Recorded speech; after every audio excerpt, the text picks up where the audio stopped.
In this video, I'll be showing you step by step how to export as a .wav file inside of Ableton Live. It is super easy to do. So the first thing you need to do is open up Ableton like you usually would.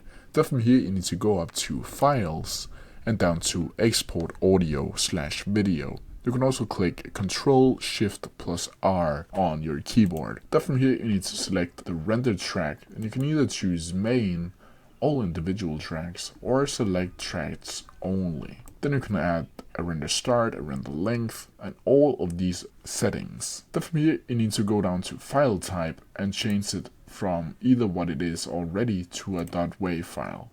Then from here you need to click export. Now you need to find a specific place that you want to save this file. And when you find it, you need to click save. And as you can see here, rendering audio at 44,100 Hz. And when that is done, then you're pretty much complete.